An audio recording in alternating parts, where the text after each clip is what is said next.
London hearings in the U.S. extradition case against WikiLeaks founder Julian Assange will not go ahead next month as scheduled because of the coronavirus lockdown, which prevents lawyers from attending court, a British judge decided on Monday.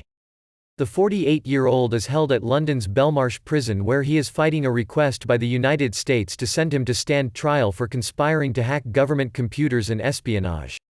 Assange was dragged from the Ecuador embassy in London last year after a 7-year standoff. He says he could spend decades in prison if convicted, and calls the case against him political and a threat to free speech. The United States says he put the lives of informants in danger by publishing secrets.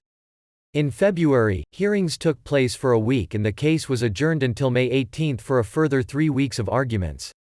However, in the meantime, Britain imposed restrictions to curb the spread of the coronavirus, which have made it difficult to hold normal court proceedings.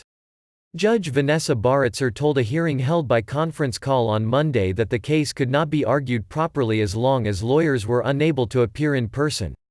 Remote attendance by the parties in this case will not be appropriate. Mr. Assange and the lawyers on both sides will need to be physically present in the courtroom, she said. She adjourned the case until May 4 when a new date will be fixed, noting that the Woolwich Crown Court where hearings last took place had availability for a 3-week period only in November.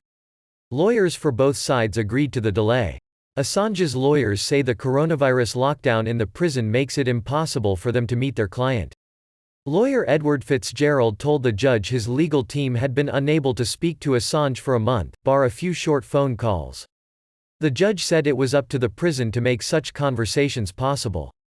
To highlight the difficulty of holding the case remotely, much of Monday's hearing was inaudible to journalists who dialed in to listen via a conference call, leading to a court clerk having to repeat Fitzgerald's arguments word by word. Assange and WikiLeaks enraged the U.S. government a decade ago by publishing thousands of secret U.S. documents. Assange's supporters see him as a champion of free speech, exposing abuses of power and hypocrisy by Washington.